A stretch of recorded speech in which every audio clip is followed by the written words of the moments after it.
right, man. What a long day. My name is Omari Salisbury here, Converge Media, joined by Kevin Schofield, SCCinsight.com. And man, I guess Kevin, we kind of been joined at the hip the last few days. And it's never around something super pleasant, you know. We got to work on that. Yeah. Man, 2020. I mean, we got to put this out here because while the interview was going on just before, got the news that Ruth Bader Ginsburg passed away. Another victim of 2020, man. I don't know about you, Omari. I'm just devastated by this news. She was such a hero for me, and in speaking up and speaking loud, and so much amazing person in such a small package, and we will hugely miss her on this planet. Definitely. So getting together right now, man, we want to talk about this OPA, man. The first, most importantly, is the release of the 5 reports. You know, I mean, and second is our interview when we talked to Director Myerberg. Just aired the full interview. Well, I guess we could start there. What were some of your initial? Well, let me tell our guests who are watching. So, who we got joining us tonight live is we got Renee Ricchetti. She was mentioned in the interview. She's a journalist for Seattle Gay News. That they sent there was a flashbang that exploded very near her and it's caused permanent hearing damage. We have her lawyer Sarah Lippick also joining. And then we've got Justin from Divest SPD. Reached out to a lot of people this Friday. There's a lot of people moving around right now, but I'm sure we'll be talking to more people about the fallout on this. But before we get to our guest, Kevin, what were some of your takeaways of Director Myerberg himself and the overall interview? Yeah, so, for me, a couple of big takeaways were, I think Director Myerberg, is up to his neck in a very complex police accountability system. And, we've talked about before, the dealing with the complaints from the protests this summer, the complaints of police misconduct is the first really big test of this new accountability system that got rolled out in 2017. And we are definitely seeing some problems with it. Right? It is complex. There's a lot of moving parts. There's lots of different people involved. It takes a long time to get through these things. And, and maybe in any system, just doing the investigations would take a lot of time. But it's, I think we have to wait a little while longer just to see, once we get a volume of these, in the end, how does it look, rather than just necessarily first impressions. But first impressions does make it look like maybe this is really too complex, and maybe there's some more changes that need to be made. And then, but I'd say within that, Director Myerberg, we talked to him for 70 minutes, and he stuck it out for 70 minutes with us. I didn't see him shy away from any questions. He didn't always give us the answers that we wanted, right?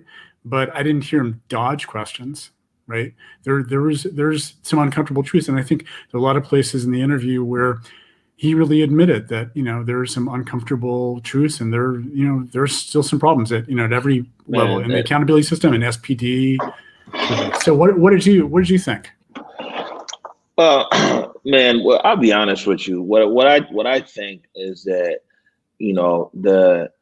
so wearing 2 hats, like one, there's this journalist hat, but 2, growing up in the Central District of Seattle, growing up during the days of Weed and Seed, growing up during the days of, Chief Fitzsimmons and all of that, man. I think that, yeah, you'd be lying if you were to say that policing today is the same that it was 30 years ago. You know what I'm saying? They used to jump out the Astro vans on us and everything. If you was, right. It was really like they tried to make everybody like a gang member. They'd illegally take your photos. I mean, man, it used to really go down in the CD.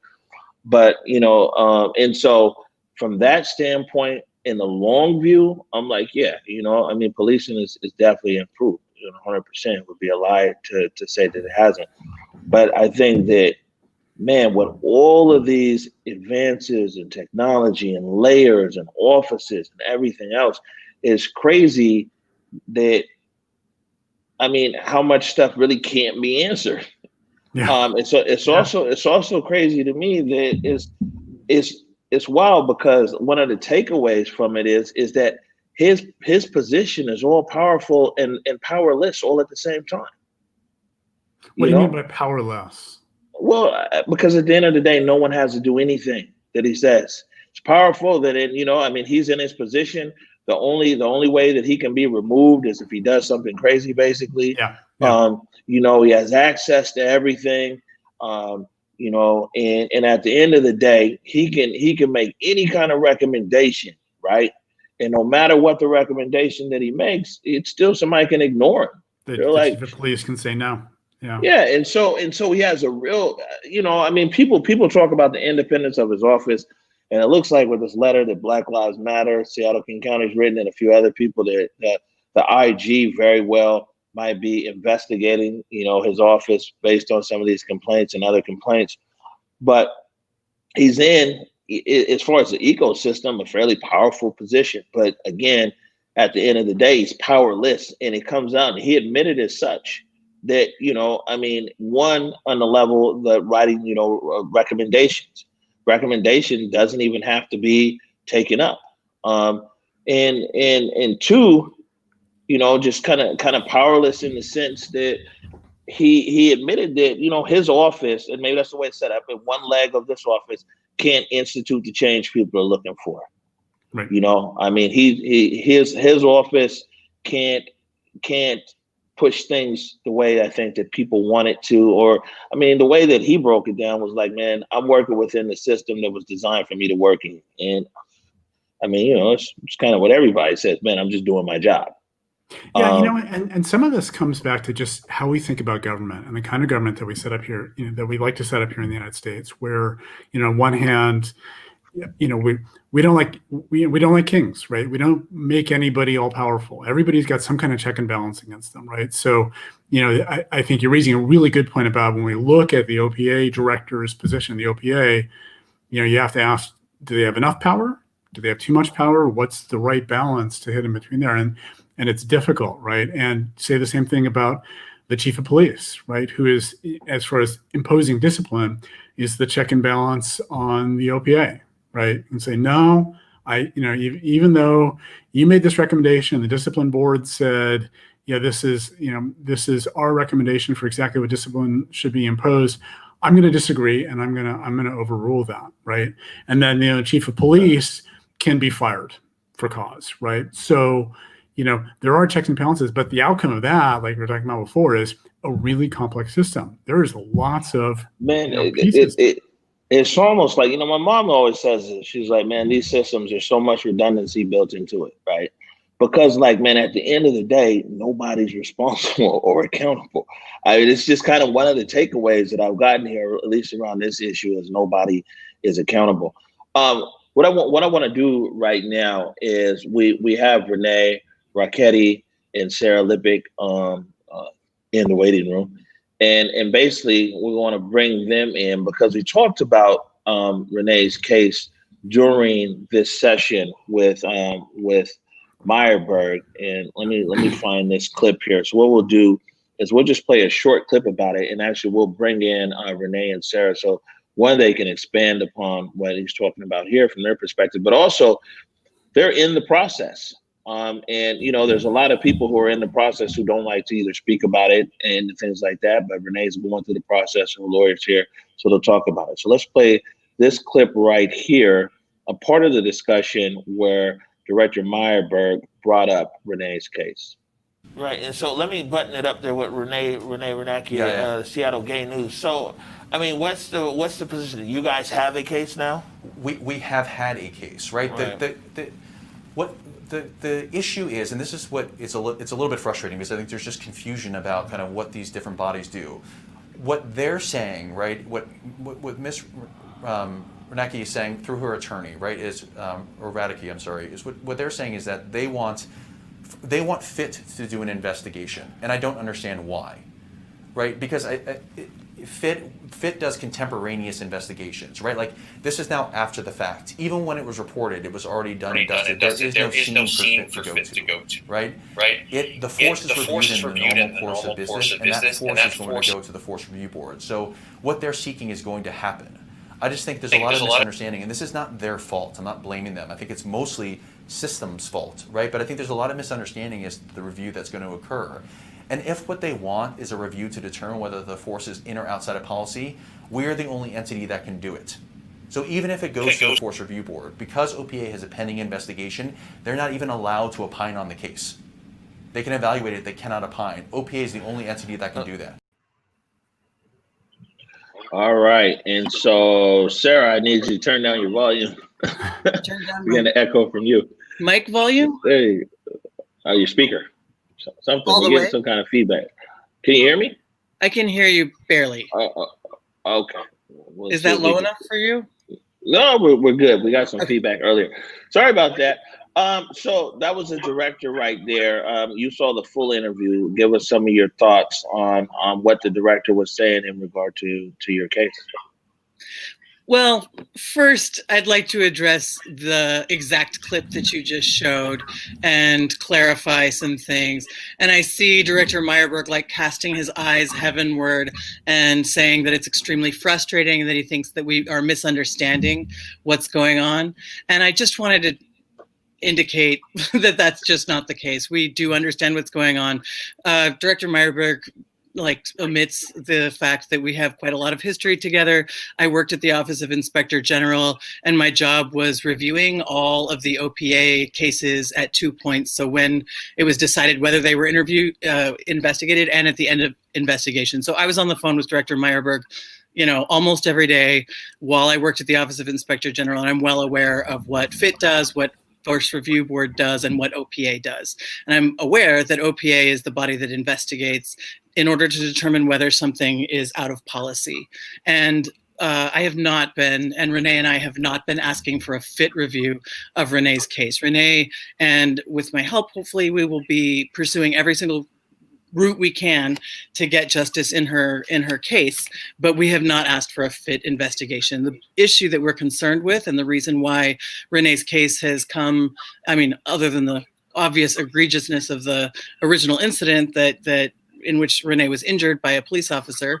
And if you're not familiar, Renee was away from protests. She was sitting on a staircase resting while she was covering protests, at least like a block and a half, 2 blocks away from anything going on. An officer kind of rolled up on his bike. Let me stop you right there. We actually have this. We'll just play this clip here real quick. Sorry, Renee. I know when I see stuff like this of myself, I get like, let's see.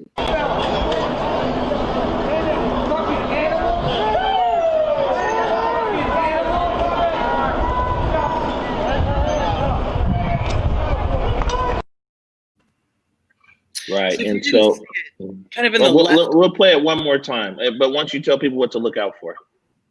Watch the lower left corner for the officer that walks into frame.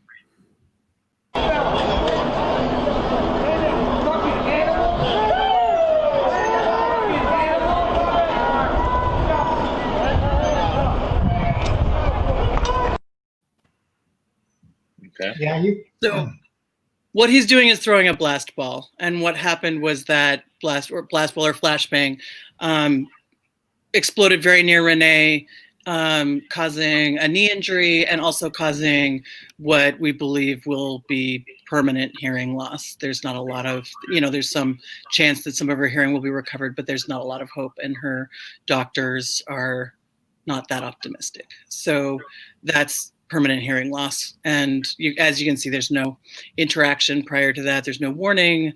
There's no order to disperse, and there's no reason. There's just no reason for this officer to throw a flashbang at a journalist who's sitting on a staircase, taking a break and, adjusting her camera. the most egregious thing for me is that the officer is actually looking at legal observers that are on the other side of the parking lot. And when he sees that they're looking away, that's when he pulls the pin, releases the trigger and throws this blast ball at me. So clearly, number one, I had a DSLR camera. He didn't know I was recording video. And number two, he was trying to avoid the legal observers from observing his behavior because obviously his behavior is so unprofessional and outside the expectations of our law enforcement. Right. And now, I'm sorry, can you tell us what, because you're now in the process. You contacted OPA, you filed a complaint. I mean, can you walk the average person through what that process is like? Well, Sarah's been there literally from the beginning, walking through this with me. Sarah's an attorney at Cedar Law. She's a brilliant person. I'll let her explain the process. She understands it so much better than me.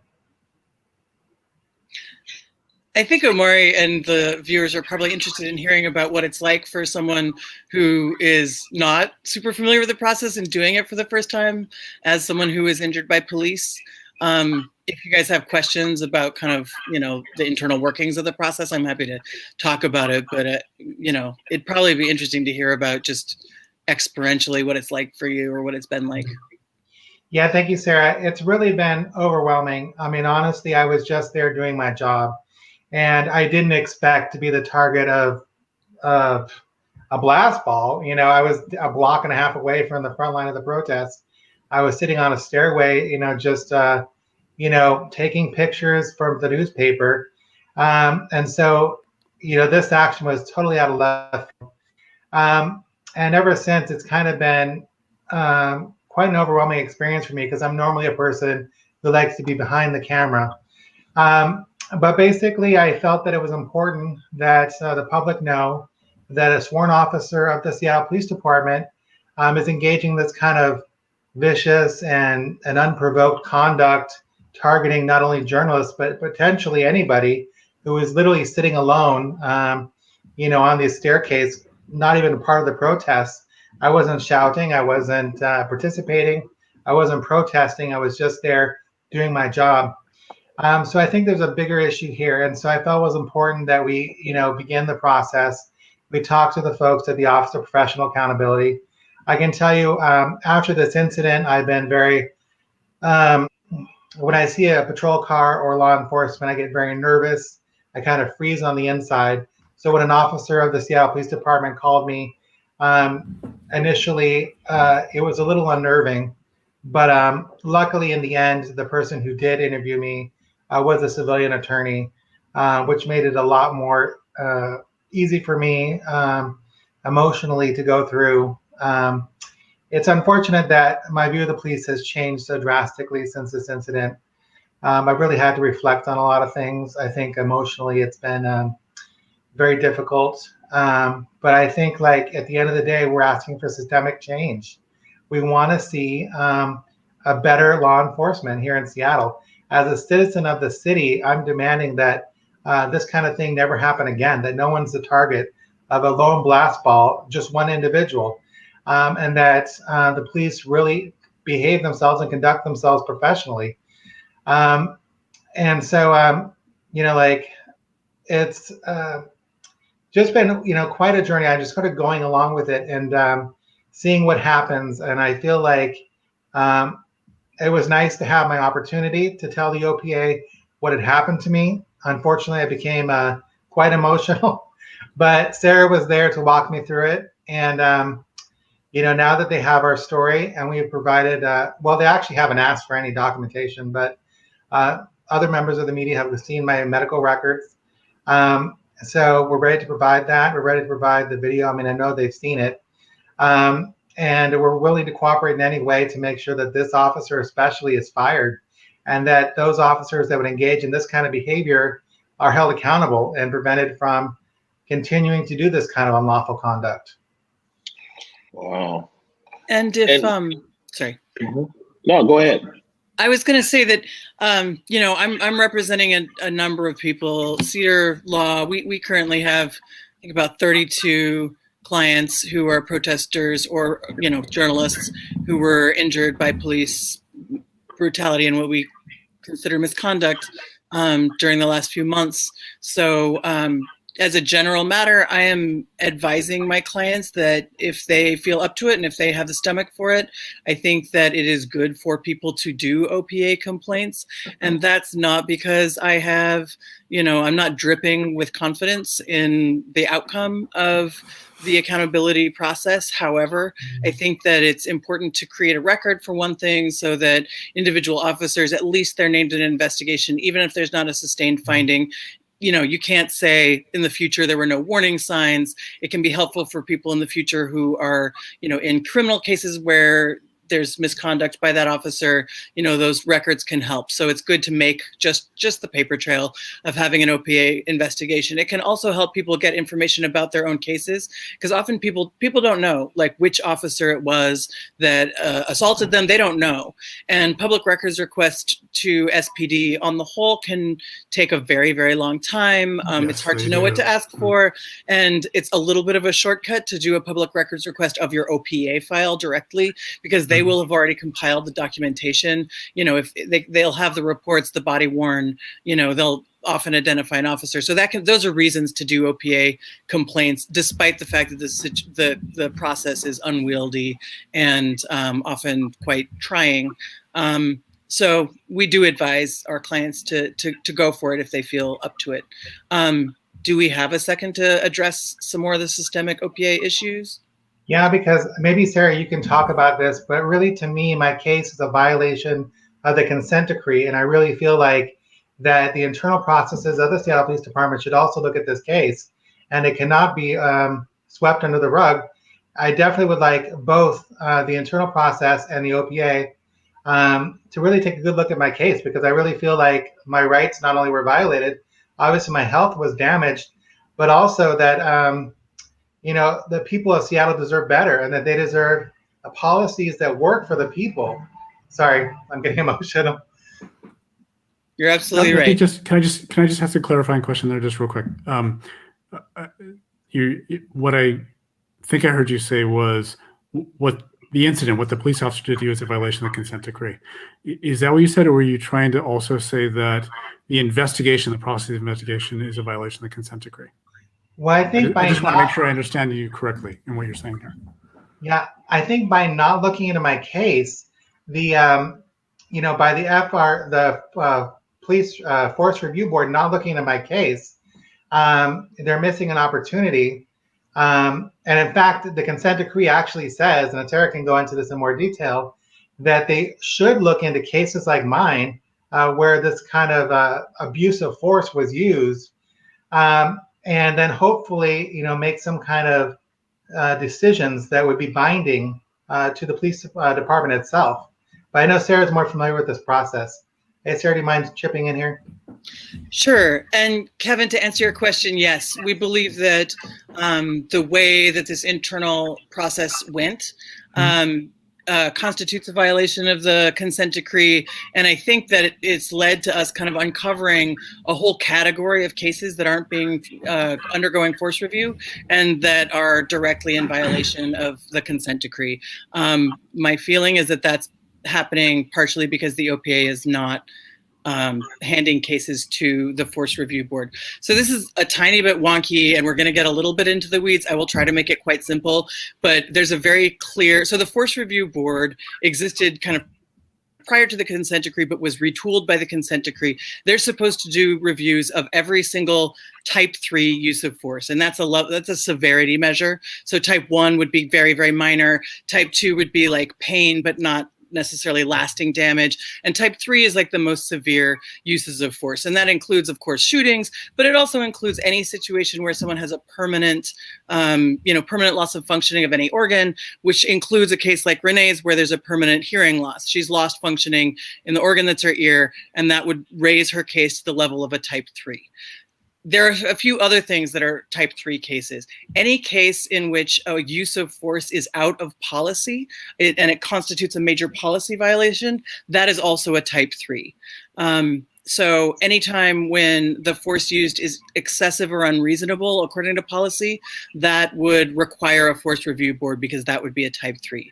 Also, anytime that a use of force or any other conduct would constitute something that's potentially a criminal violation, that would be a type 3. So in my mind, Renee's attack by an officer that was completely unprovoked and had no law enforcement justification or purpose whatsoever, I think that's, it's a permanent hearing loss, which makes it a type 3. It's also a major policy violation because it's unreasonable force. That's a type 3. And it's also a criminal act. If an officer, even if he's wearing a uniform, just walks down the street and punches someone and keeps walking, that's criminal.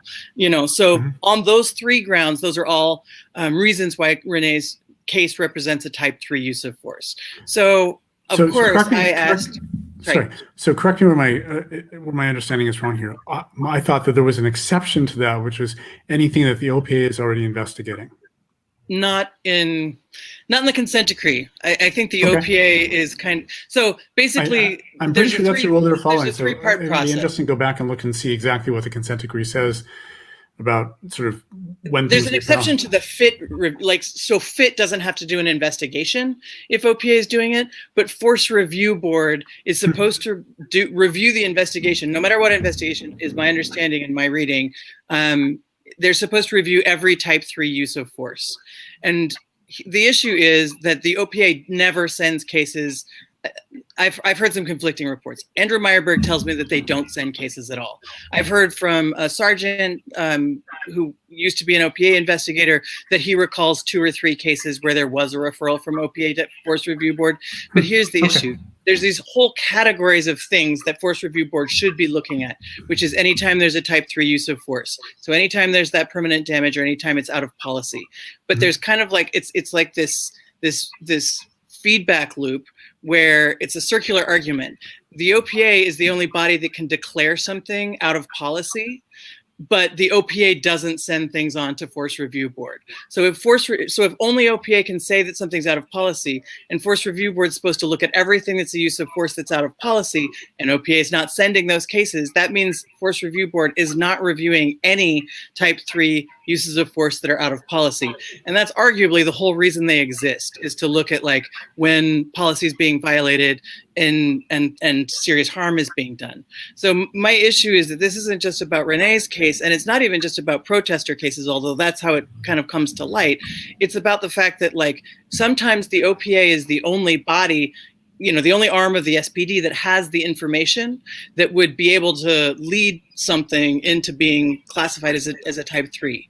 And those are the most serious incidents. Those are it's the reason we have a consent decree. It's the reason the consent decree mandates that we do these force reviews. It's not just because we need to discipline an individual officer, but because the Force Review Board is supposed to look at patterns. How does this happen? Do we need to change training? Do we need to revise policy? Is there a particular unit? Is there like one precinct where this stuff is happening more often? Those are all patterns the Force Review Board is specifically charged with looking at.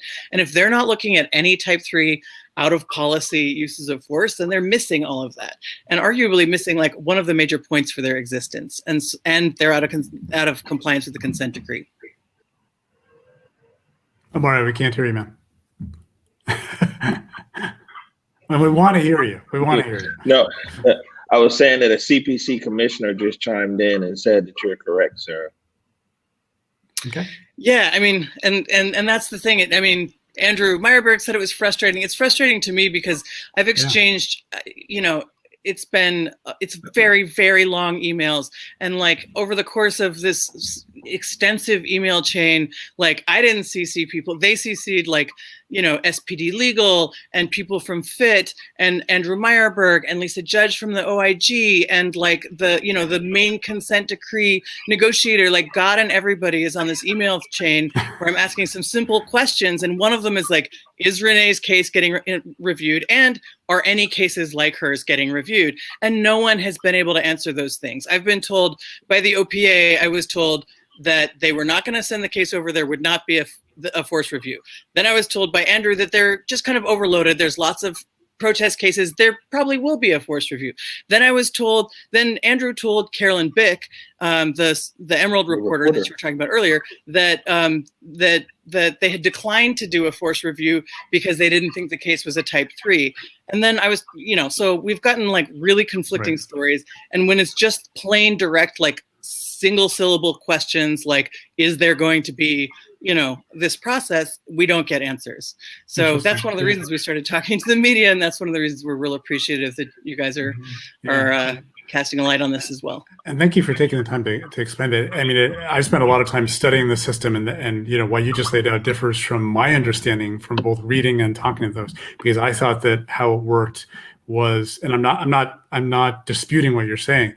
My read of it was that Force Review Board, reviews all uses of force at certainly at type 3 and above, and then if they find that something looks like it's violated policy, they kick it over to OPA, and then that's right. If OPA, as they go through the investigations, and as Force Review Board goes through their investigations, not only does Force Review Board look internally at systematic reviews, but OIG also looks at that. But you're raising really good points, and I think the larger point of this is something where Omari and I were talking about this earlier. Is this is a really complex system, and in fact, it's so complex, like there may not be a single human being that understands the whole thing at this point, and that's just not good, right? That is not workable for this system if we can't actually explain in English, not only to people outside the system, but like people inside the system. We can't explain in English, and they can't explain in English how this works. That's definitely a broken system.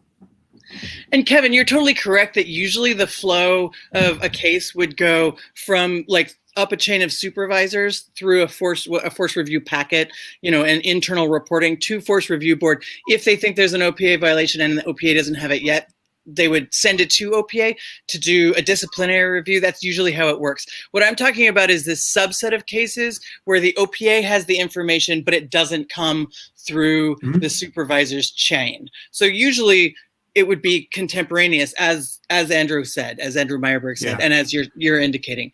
However, there's these cases where only the OPA knows what's going on. There hasn't been a force review. There hasn't been an internal chain of command review. Right. So the OPA has the information. Nobody else has it, and it's not moving out of there. So there's never a force review. That's.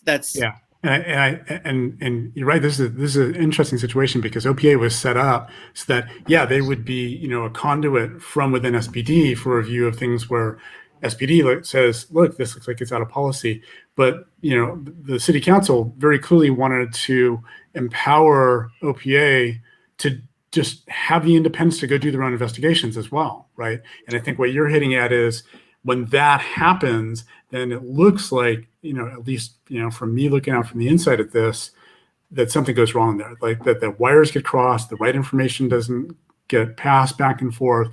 And that's a serious issue, right? If that's one of the places where this is broken. It's probably not the only place where it's broken. Well, the thing is, in talking to Director Myerberg, I mean, a lot of his answers were just like, it's complicated. It's difficult. There's lots of layers. But he also said that office has been around for 17 years or 20 years. What year did he say? It's from 2000. It's been that office is 20 years old, But the rules for it did get significantly rewritten in 2017 when the city council passed the police accountability legislation, right? And they set up the OIG and rewrote the rules for the CPC as well. Right. Well, yes, and Andrew Myerberg himself worked on writing those rules. So if they're complicated, then able to explain it. Yes. And just to be clear, like I have worked on a daily basis with Andrew Myerberg. I think he's a decent person. I think he's extremely bright. I think he's trying. I think he is a decent human. I just think that, as you said, the system's kind of broken. But there's also a degree to which we make systems, we build systems, and just saying over and over again that it's complicated and the system's broken is a little bit of it elides the fact that we make the system. The system is made up of people, and it's kind of on us as well. I'm gonna tell you what we say in our community, Black community. We say that the system ain't broken. It was just never meant to work for us. Right. It's working exactly the way it's supposed to. it very well might be that the system's not broken at all. It's just not necessarily supposed to work for certain people. Right. And and it could be a bit of both, right? It could be part that, and it could be really is the first test at scale of the system, right? Going through and dealing with all these complaints from the protest, and they are definitely learning a lot. I mean, OPA and OIG are, we can see the strain on them from just the sheer volume of this, which is really beyond what I think anybody thought, just in terms of volume they would be dealing with. And it's broken some things from that too. So it's probably both. It's probably there are parts of the system, as Omari, you said, that we're not set up to work for, certain parts of the population. And, Right. and so there's structural problems with it in that form. But, but there are also just like tactical problems with it. Right. Right. Hey, Renee, it looks like we're getting Sarah's dropping in and out, so we'll let you guys drop off. But what's next for you in this case with there's shit's right there. So we'll add you real quick. Right, I know we're getting ready to move on to Justin here in a second, but while we have you back, Sarah, and Renee's there, what's next for you guys with this case? Am I? Good. No, honestly, I'm going to follow Sarah's lead because, like she said, she's really has a lot of experience with this, and I'm not an attorney, so. But I do know that there's a lot of people who have been hurt during these protests. People who are just, practicing and engaging in lawful protest, and so I feel like they deserve a process that works. Clearly, I deserve a process that works. And it probably is not going to stop with the OPA.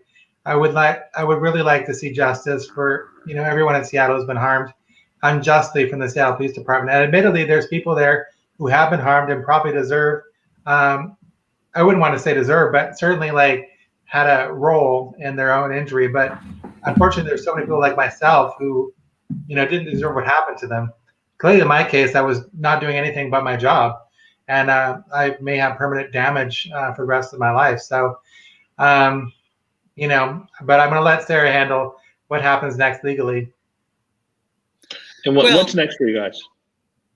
I wanted to emphasize that, shouting, gathering, assembling, exercising your right to free speech, none of those things are things that are punishable with corporal punishment or injury.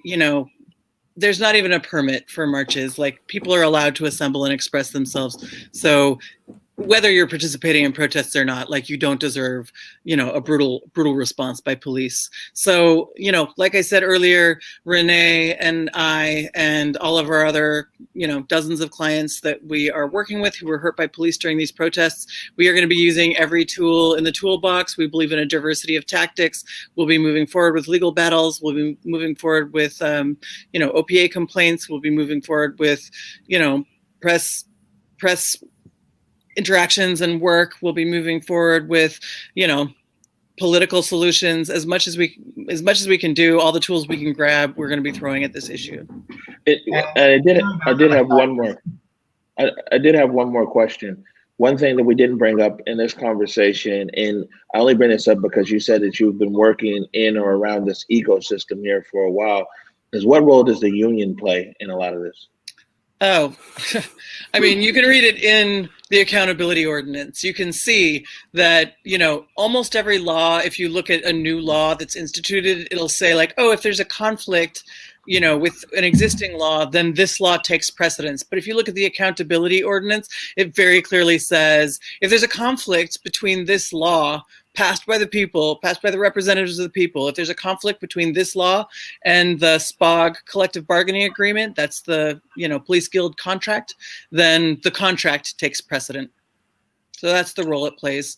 Every single item, nothing can be implemented, nothing can be moved forward without the consent of the people that we're supposed to be governing. Wow. Anything else, Kevin? No, thank you guys so much for your time. Really appreciate it. Thanks so much. Right. Learned a bunch. Yeah, thank you, Sarah. Thank you, Renee. We'll catch up with you soon. Oh, interesting. Yeah, it's always so educational to hear about people's actual journey through this process, right? Of working with OPA and just seeing that, I mean, the universal truth here is it's confusing for everybody, right? And, I think that's a message that our elected officials need to hear, that they need to go back and clean up this mess, right? And that doesn't imply in any way that any of the officials who are involved in designing this system, including all the community members who put an input into it, were, necessarily at fault or ill will, or, were trying to subvert it when they were doing it, right? But it ended up being very complex and confusing in some ways, and those are impediments to it actually working well. Yeah, man, we got a lot of great comments coming in over here as well. One of the comments says, Judge Ann Levinson. You know Judge Levinson? Yeah. Judge Levinson, retired judge. She used to be part of the accountability system for the city. She still does a lot of consulting for the Community Police Commission. Yeah. Super smart lady. I love interacting with her. Yeah. Right. We're getting ready to bring Justin from Divest SPD in here, and got up with Justin because, he's Divest SPD has been on this stuff tough, man. It's like, the protest. I interviewed Justin kind of a few months ago. Converge has got a lot of interviews out here, at least around the protests and things like that. All different types of organizations, all different types of points of views. And they were kind of just getting the ball rolling when I interviewed them probably about 2 months ago. And now, man, these guys, they're on it. I want to play this clip for our audience here. This is where we kind of asked, does OPA, you actually asked the question, the clip starts with me, but does OPA have any teeth? Public perception is there's limited accountability here, and the public perception is also, like Kevin alluded to here, is that there is this it's optics. You said half of your staff is PR. These guys, it's an optics issue as well. Yeah. You get what I'm saying? Yeah. So do you guys really? I mean, do you believe OPA has teeth? Do you believe that the work that you do and the findings that you do make a difference? So yeah, I do believe that. I do believe we have teeth. I do believe that we can make a difference. I mean, I think the problem is that, I think sometimes the expectation of the differences we can make are outsized, right? Like, ultimately, I've made 100 policy recommendations since I've been at OPA. Has that improved policies? Yeah, it has. If you want, I can give you every one of those policy recommendations. Can I transform a department, one accountability arm? Can I transform the police department? Absolutely not. It's not possible, right? So I think these are hard questions to answer because you're saying no, you ask him, and I respect it, right? But you're saying the community doesn't trust OPA. Who in the community you're talking about, right? Because I talk to people too, right, that do, and not everyone does, and that's okay too. And your community is going to be different than the people that I've talked to and the people that oversee the department, right? Let me be honest with you. Even when I say community, I'm from the Central District of Seattle, from 29th and Jackson, James A. Garfield High School, and I'll be honest with you, my whole life here in Seattle, there has never been a time where people were like, oh, well, man, there's a great amount of trust between oversight and accountability. Right. We had a show here this morning, the morning show we talked about 30 years ago. It was Chief Fitzsimmons who was telling the women in our community who were standing up against police brutality that they need to just go find husbands. That was the tone. That was the tone of the Seattle Police Department 3 decades ago. Yeah. So when I talk about community, I'm not talking about Kevin's community or anybody else. I'm talking about the Central District, legacy black people in Seattle, and it's never been a time where you felt like, oh, okay, these guys got our back for accountability. Yeah. All right. We didn't really get to the teeth, but we just don't see it. I'll be honest with you. And not really to dump on Myerberg, but sharing that experience from a long view. When I started the show here, policing in Seattle is definitely different than what it was from when I was a teenager in the Central District, 100%.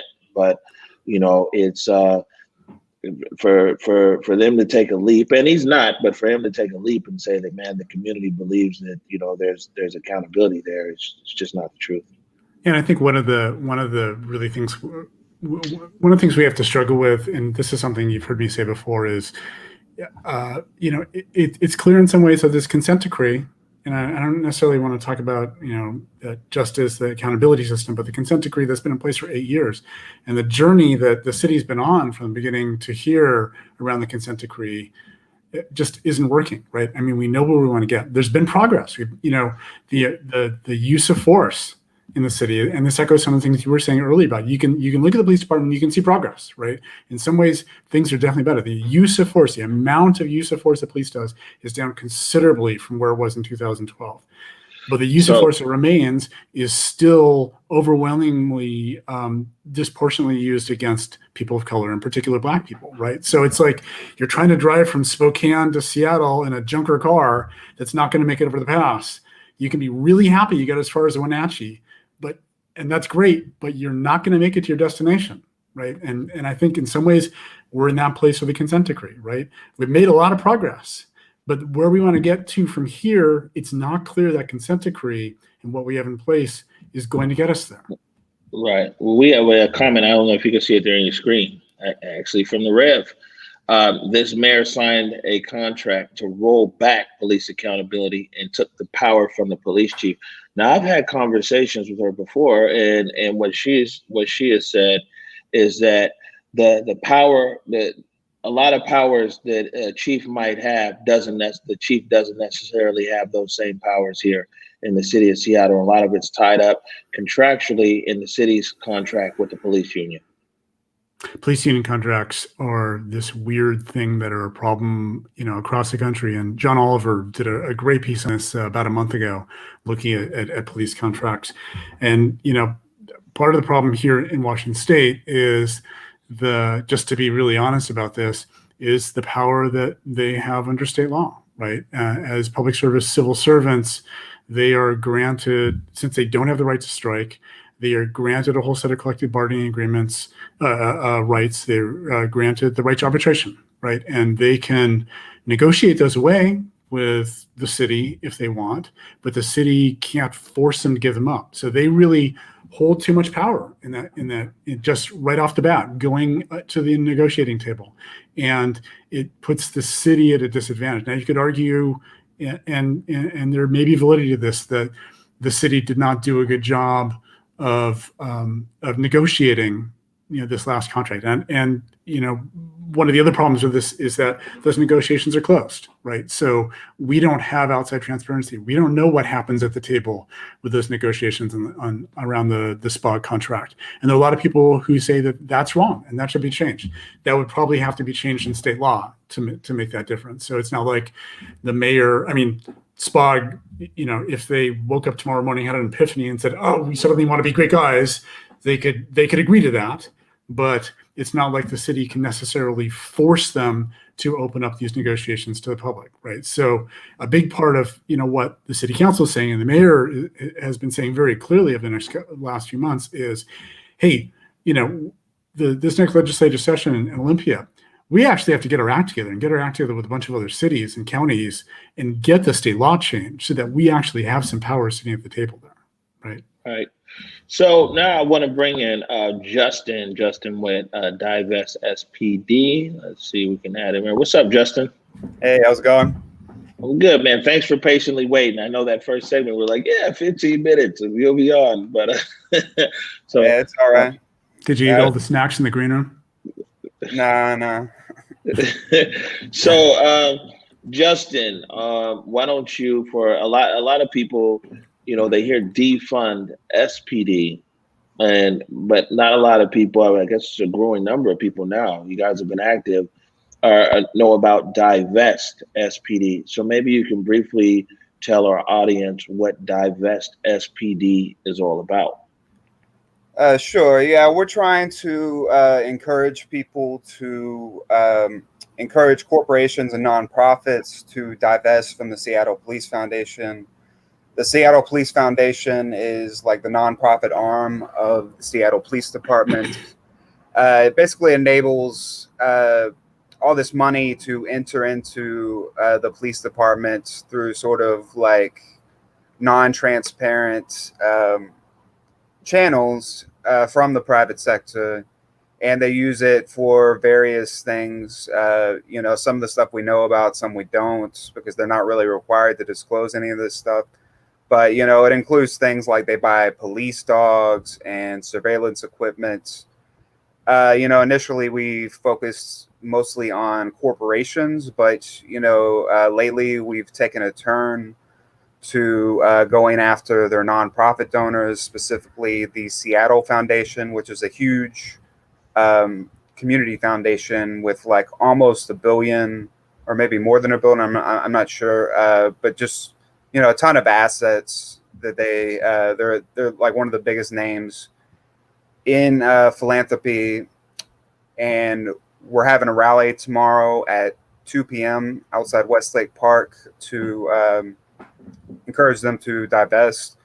We actually have been in contact with them. We've sort of rattled the chain a little bit. We've been putting out these threads, just calling them out for donating to the police foundation, also calling them out for making some other questionable donations to right-wing causes. Like today we covered the donations to the Discovery Institute, which is a creationist, quote unquote, intelligent design nonprofit that promotes a right wing agenda. So basically, we've really kind of put a lot of pressure on them, and we've got a great coalition building. And we've really got the momentum going. So, we're hoping this rally turns out really big. Again, that's 2 p.m. tomorrow, Westlake Park. We're hoping for a big turnout, so we'll have some leverage going into the negotiations. But, so far it's looking good. We're going to, I think we're going to be able to get them to divest. And not only that, to reinvest in Black and Indigenous organizations. Because right now, their contribution to Black and Indigenous groups is very small. It's less than 3% of their total grants each year, which, they're giving out like 110 million, 120 million each year. And just like very small amount of that is going to Black and Indigenous groups. So, I'm pretty optimistic about that. I think we're going to get a big win. And so if you want to be a part of that, come out and join us. So you've been following things. I think the first thing I want to talk about is the overall credibility of OPA. And I know you've been on top of some of these things. We got a short clip right here. This was actually the first question that we asked the director. But before we go into the protest stuff, I mean, it's a big question I want to know 100%.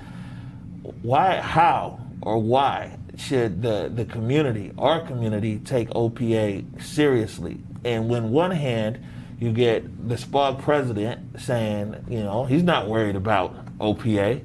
We have a council member Sawant, who's saying that OPA is not credible, at all. Then when you get the mayor, the mayor as well as the former police chief, Chief Best, I mean, even when presented with video evidence of different things, and I know things need to be adjudicated properly, it's just like, go talk to OPA. I mean, it seems to me like there's a very marginalized department that's over here with a very big responsibility. So it's like, why should the community even take OPA seriously and credible? Yeah, that's a good question. I think, there's a lot of questions in there. I think, from my perspective, maybe they shouldn't. Right, in one way, right? I think we've spent at least the last 2 or 3 years since I've been in OPA. I've been here since July of 2017, trying to build our community footprint. Right, we hired community engagement specialists. We've been working with folks at community passageways, at other organizations to try to build that footprint and get to know people. Right, but the fact is, I think we're in a world right now where people don't trust systems. It doesn't matter if it's OPA, OIG, CPC. People don't trust systems. We have a specific mandate, right? And our mandate is to investigate any violation of policy. And again, that sounds super technical, right? But it means that anytime an officer engages in excessive force, anytime an officer is unprofessional, it's our job to do so. So The reality is that we're staffed up. We have 11 investigators. We have civilian staff. We have policy people. We have all these different pieces of the puzzle. We investigate cases. We investigate about 500 cases a year. We issue sustained findings. We sustain about 20% of our cases a year. But I think, unfortunately, the way things go is what hits the press are the cases that we don't sustain, and what hits the press are the people calling us out or saying we don't do this or don't do that. All right. So you tell us, Justin, you've been on this SPD, SPOG, Police Foundation, OPA. What are your thoughts on the OPA, and what are your thoughts on some of the news that came out today? Well, sure. I just want to elaborate, and I can really get to like the meat of, you asked about the police union, and that's exactly, what we need to talk about, how that interacts and how that, prevents sustained findings, how they work. Because there's a basic like contradiction here. And, a lot of, I think, what Director Myerberg said about, him doing his job and, all these like limitations to OPA, I think a lot of that rings true in a sense, is because there's a contradiction here, is that a use of force or a stop or whatever, is coming up in coming before OPA, it can be within policy, it can be within the law and still be unjust.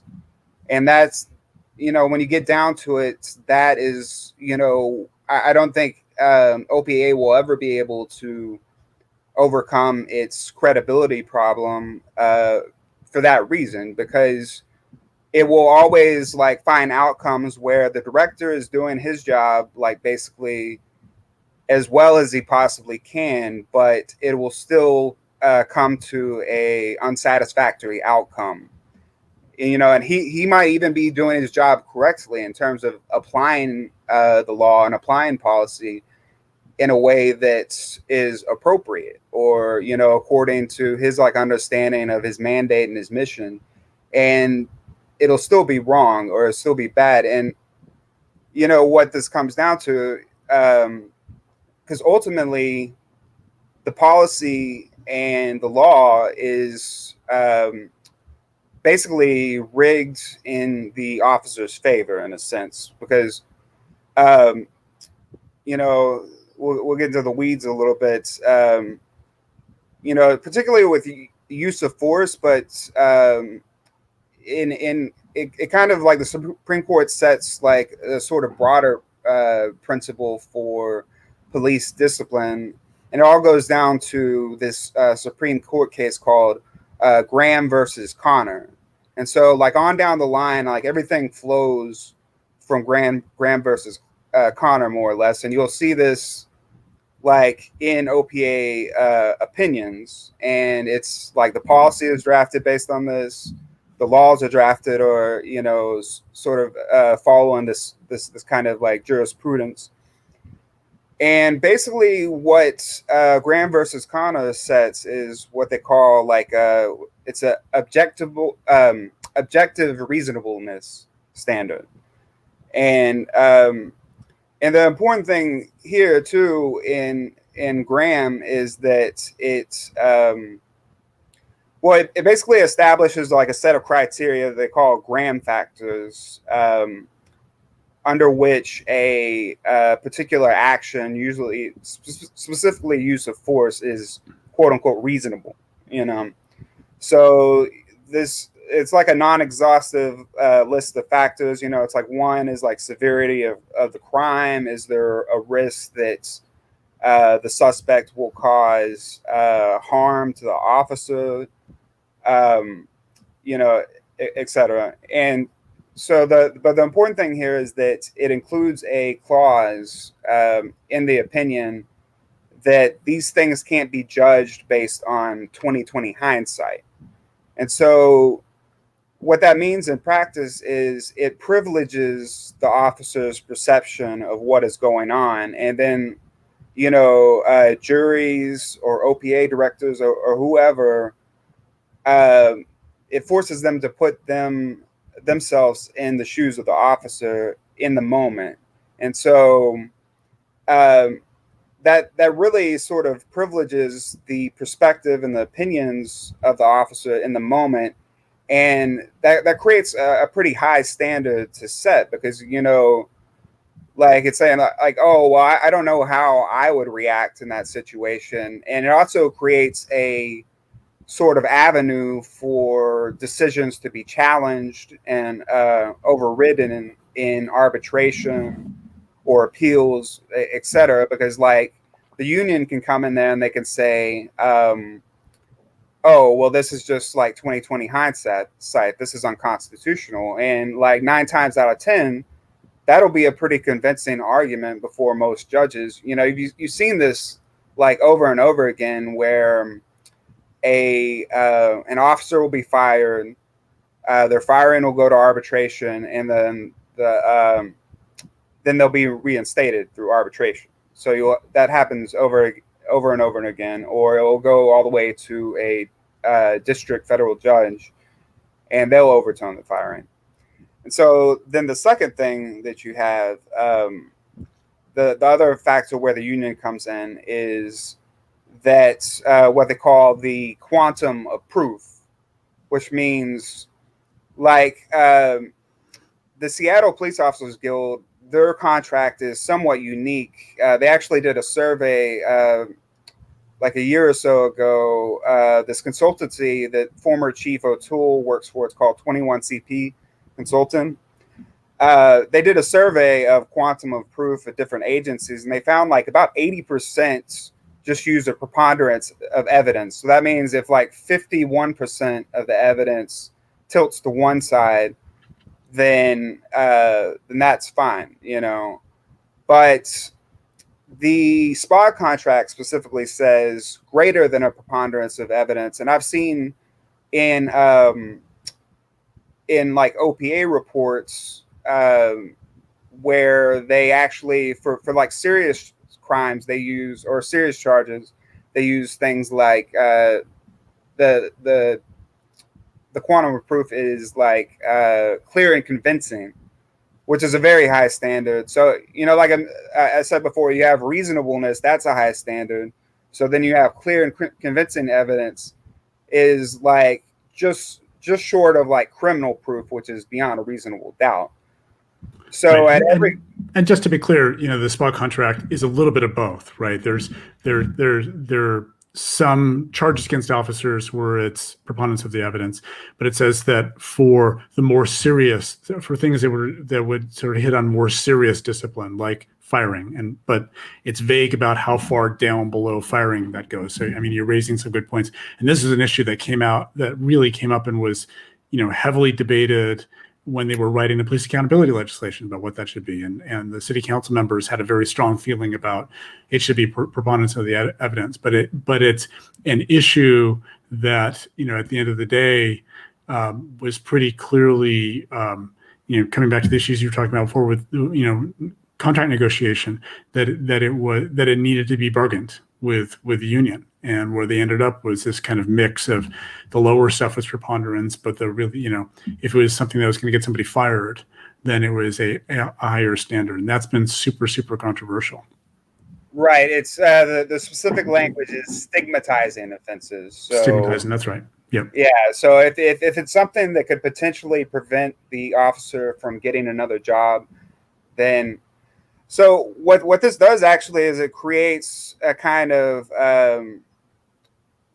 sort of paradox where it's like the offenses that we really want to fire people for, like excessive force and dishonesty, those are very hard to make stick. So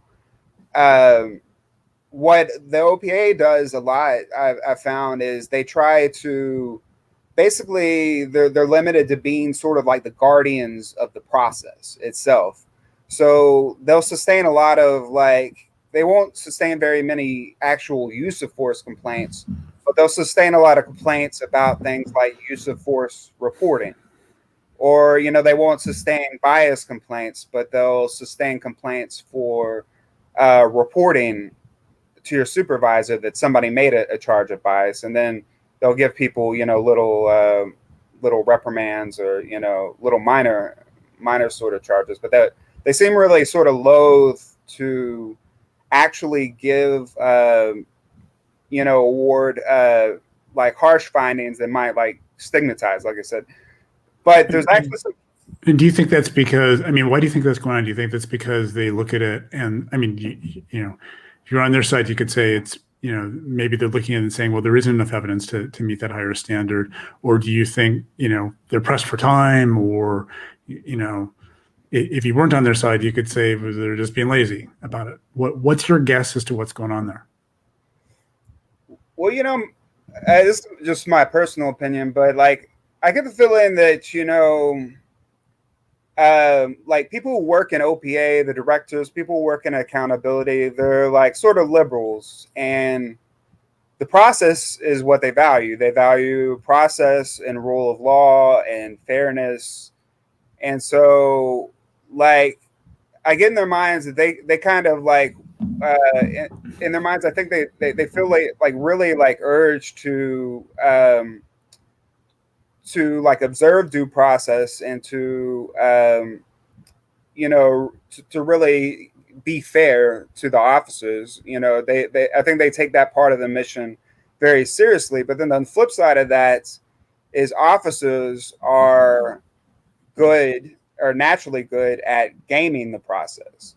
They understand the law very well as people who enforce the law, and they especially like understand use of force and those grand factors that I mentioned earlier. Because I've seen OPA reports where like the officer knows how to write a report so that it gives them legal justification. So I mentioned in grand factors like like say one of those is the potential that the suspect might harm somebody else. So they'll always like say this, like most recently where that guy, he got shot in the back, that case.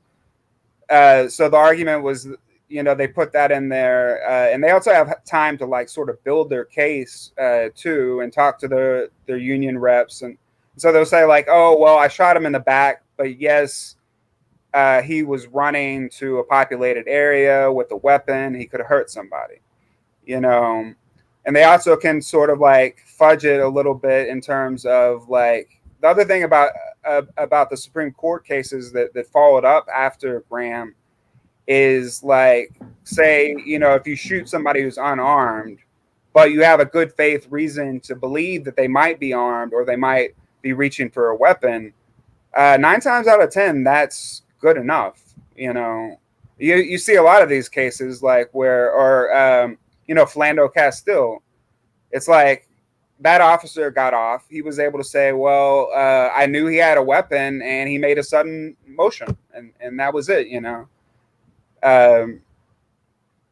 So I mean, that's to me like the real like sort of sticking process. But I was going to mention actually these cases that I posted about on the Twitter account about time thefts, where they more or less had these officers like dead to rights.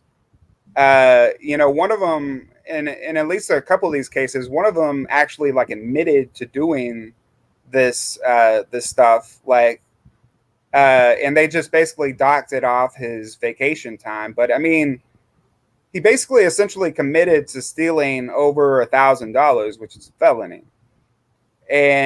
But yet, I can't remember if this was under Myerberg or his predecessor, but that sometimes they write these in first person, and he was really sort of, it seemed like frustrated and agonizing over this, like, we can't fire this guy. And he mentioned specifically that, we don't have clear and convincing evidence that they were dishonest. But I mean, it seemed pretty clear and convincing to me, like this wasn't, I don't know, like. Yeah, and the Graham versus Connor reasonableness standard is this, the Graham versus Connor, as you're talking about before, is a place where the standard of, use of force must be reasonable, necessary, and proportional, right? And necessary and proportional, you can it's not too hard to sort of grasp at those, but this reasonable one is it's just a minefield to try to. And I think about this in the context of OPA having SPD officers as part of their investigative staff, right? A big part of it, right? And and we've talked about before how that it certainly looks really bad for SPD in terms of its credibility, because it looks like they're really, really tight with the police department. And it's sort of a double-edged sword with this reasonableness standard, because on one hand, you can then look at that and say, well, they're obviously going to sympathize with other SPD officers. But on the other hand, if the standard is really, what would a reasonable police officer do in this situation? That's a case where a reasonable police officer who's an investigator in this can say, look, I went through that training. I know what that training is like. And what this person did is not what I would do. It's not what any officer I know would do. So, to me, it's this weird double-edged sword. You could possibly see there be value for having SPD officers doing that, but at the same time, how do you balance? Can officers really be objective in that role as investigator, trying to sort of determine in these cases what's reasonable? That's a good point. If we have time, I could go into that. Yeah, go ahead. Okay. Yeah, it's another thing that I covered on our Twitter account is a few people that I noticed who worked as OPA detectives. They rotate them out like once a year about, right. But there was this one, his name was Corey Williams, I believe. And he had been involved in this case like 10 years ago, where they pulled over these two immigrants. He had told the immigrant that they're like these Mexican guys. They pulled them over for like this like fabricated pretext, like traffic stop, which was contradicted by their in-car video. And they basically lied throughout on the report. And, they were essentially like, because this was the bad old days before the consent decree. They were essentially like trying to, it's clear they're trying to goad these guys into taking a swing at them. They cussed at them and all this stuff. And, this guy is the guy reviewing OPA cases, a guy who had actually been caught in a lie, been sued, and that's a problem throughout too. We talked about, y'all were talking earlier about how, a process is one thing, but, humans are the ones carrying out the process. And this is like on down the line. It's like every single one of the sergeants and lieutenants in many cases have been involved in some really like questionable stuff. Like Lieutenant Laura Alcantara, she should be fired actually by now, but she got out on some kind of technicality because she was like 1 month past the deadline, and now she's a lieutenant and she has like a sustained dishonesty finding on her record. These other sergeants I've looked into have committed really like horrible excessive use of force. Sergeant Michael Renner, who's on the board of SPOG, he's been sued twice for beating somebody with a flashlight, and those people are the front lines, because like about half of OPA complaints originate with supervisors. And, a lot of times the people who are actually the victims of this stuff won't even file a complaint. So, it's very important to have supervisors who are on the front line, who actually like looking at people's, reports of the subordinates, like making sure all this stuff is lawful. And, if they're the ones, if they came up during this time, whenever pre-consent decree, it's like they just like learned how to get one over. They came up in this culture of impunity.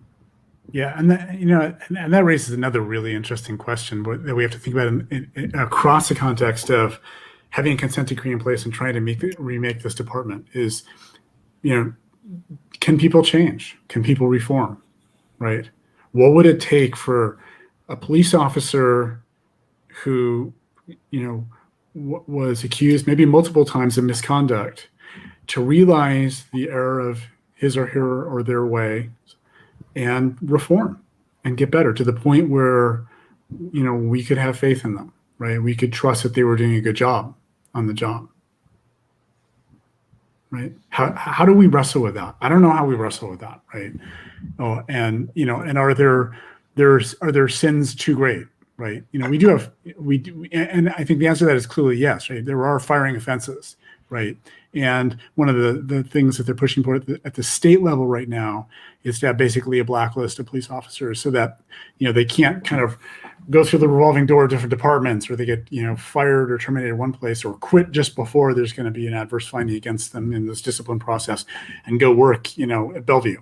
And then if something starts happening there, then they go work for, the state patrol or go to Spokane or just keep bouncing around between all these different departments, and, and their misdeeds never catch up with them on this, right? So being able to track this at a higher level, at least at the state level, would clearly be beneficial of this. But, we do get in these issues about, like, if there are people in the department who were not, like you said, were trained before we put the consent decree in place, right? They're old school, right? Are old school cops capable of reforming their ways? Do we believe that they can do that?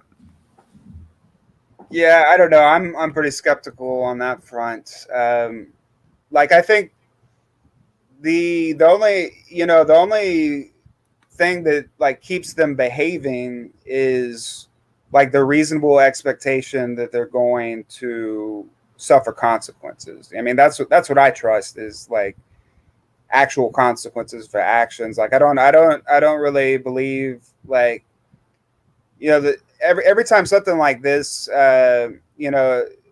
we have these uprisings and unrest over police killings.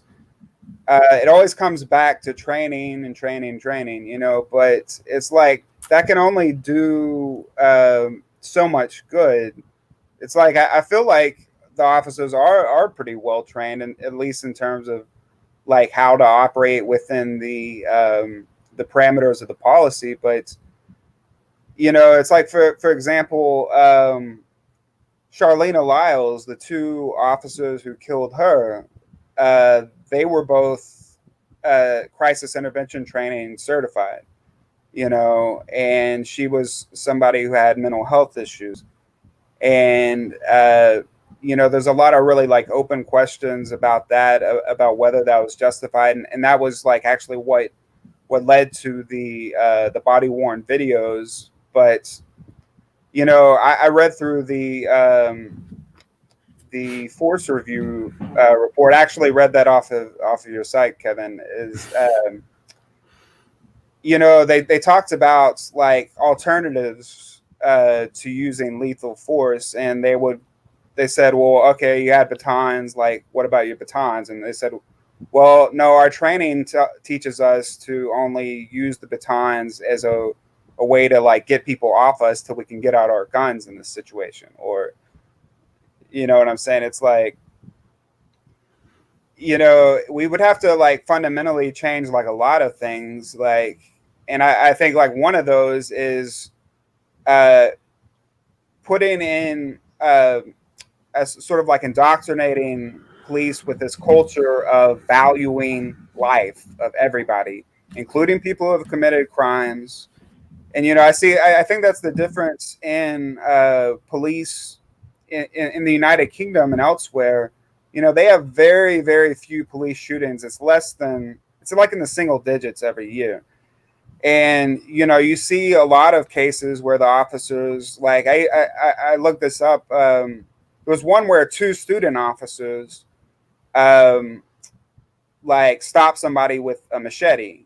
It's nobody got killed, nobody got hurt, but those officers obviously have a lot less training than some of our 10, 15-year veterans, but they have this different culture where they say, well, we need to try to take people alive unless it's absolutely unavoidable. So I think that's a different thing entirely. And, you know, a lot of it does, I think it comes from our culture and our framework, and the law just on down from Graham, it basically like privileges the officer's life. It says, you know, if your life is under threat for any reason, shoot to kill, you know. So, you know, I think that's one area where we're running short of time, man. I see you, Kevin. You guys are both talking the same language here, man. Court briefs and documents and rulings. But before we let you go, Justin, how do people catch up with you or divest SPD? Yeah, sure. You can check us out on Twitter at divestSPD. And also, we're on Instagram too. We have less of a presence on there. Pretty soon, we're working on getting like transferring all of our content from the Twitter threads onto a blog on WordPress. So that'll be up. You know, we're looking to have content on there like next week. And also, if you have any questions or tips, you can email me at divestspd@protonmail.com. And come out and see us tomorrow, 2 p.m. Westlake Park. All right. Talk to you soon. Thank you. All right, Thanks for your work. Thanks for being here. Appreciate it. All right, Kevin. So, you know, we've talked to OPA. We talked to Renee and Sarah, who are working their claim through OPA right now. We've talked to Justin, who's, I mean, the whole purpose of their organization is to directly impact, you know, SPD and the Seattle Police Foundation.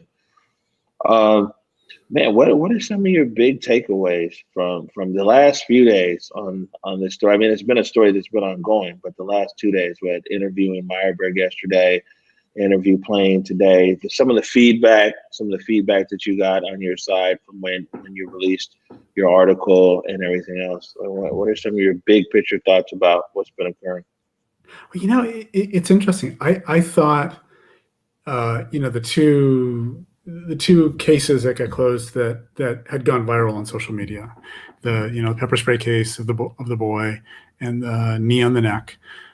You know, I thought there would be just a ton of buzz about them today, and there was certainly some, but I think there was a lot less than I really thought. But, you know, to some of the things that we've been talking. I mean, we've been going for, you know, an hour and 20 minutes here, and that's really what I just did was the first mention we've really had of those two cases, right?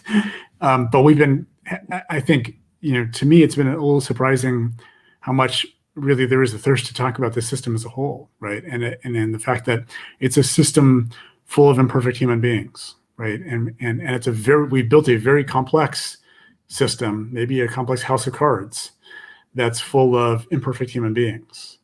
And, you know, and it shows up at every level of this. It shows up at how, you know, police officers and protesters act at these events. It shows up in how people in OPA and within SPD are, you know, hopefully with the best of intents, try and investigate and get to the truth of these things, right? They're imperfect human beings too. And then it shows up in how all these individuals, both inside and outside this accountability system, are trying to navigate the system. How, you know, Andrew Myerberg has his struggles in navigating it. You know, Renee has her troubles in navigating the system. And, you know, Justin is seeing some other, you know, ways that and pointing out very rightly some ways that, you know, in a lot of ways the police officers are more adept at navigating the system than anybody else. And that's a real liability for people in the fact that the police are just better at this than everybody else.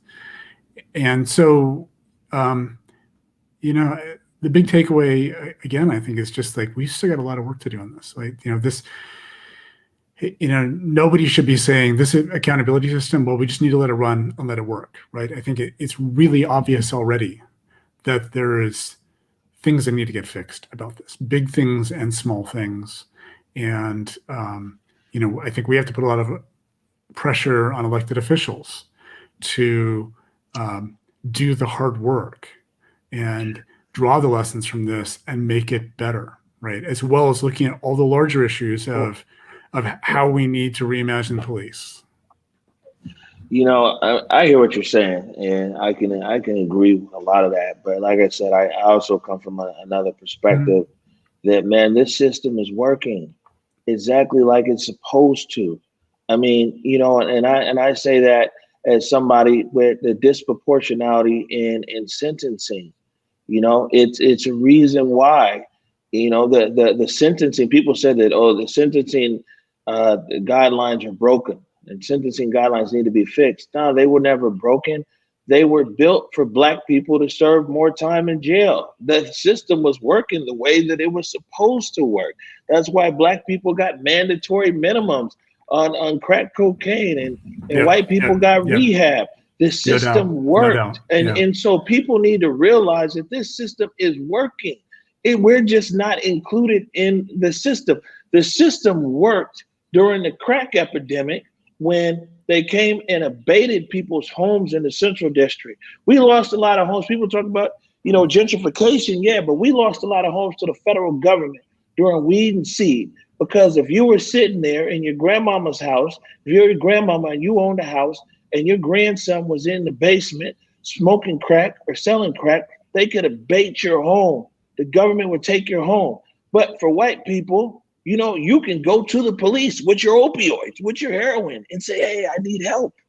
See, so I come from a perspective of being on the outside of the system my whole life. I can tell you that these systems are operating at high speed and full efficiency. They just weren't created for us to be in this system. And so that's the bigger question that we need to ask ourselves, I think, in this city, in our society, is the system going to work for everybody? Because we know that this system, when they want this system to move, it does.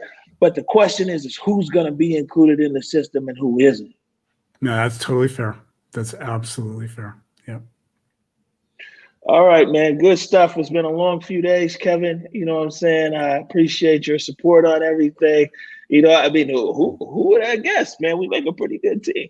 We do. And, I appreciate, I just want to say, I want to call you out. I appreciate your fearlessness, just like first question to Andrew Myerberg off the bat, you went for the jugular there. It's like, look, why should anybody trust your organization? It was a great question to start with, and I really appreciate the way, you went in there and you asked the really important questions and try to hold him accountable to, like, really, what are you doing here? Is this making a difference? And so, I want to give you all the respect you deserve for really going in there and making the best of that opportunity to talk with him. I appreciate it. When I talk to a lot of these officials, because there's technical stuff, and the technical stuff would just be ink on paper. But people in my community, I just try to really ask the questions that if they had a question that they could ask, it would be those type of questions. Like, why should we even believe you? Yeah. So I appreciate you too, man. You're always backing things up, man. You put in a lot of time reading. I guess I put in a lot of time editing. You put in a lot of time reading, and hopefully the viewers and the readers appreciate it, man. I'm gonna let you go. Want to tell you again, thanks. And I know there's always news to report on, so I know we'll be talking again soon. All right. Thank you, sir. Good night. We're right here at East Precinct. It doesn't get any closer than this right now.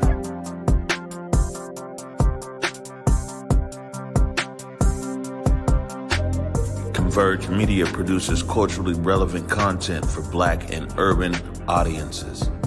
Our coverage is raw, transparent, and objective, praised by community leaders, government officials, and residents. As a small independent media company, we rely on the financial support of individuals and business members to stay on the front lines of the news that's important to you.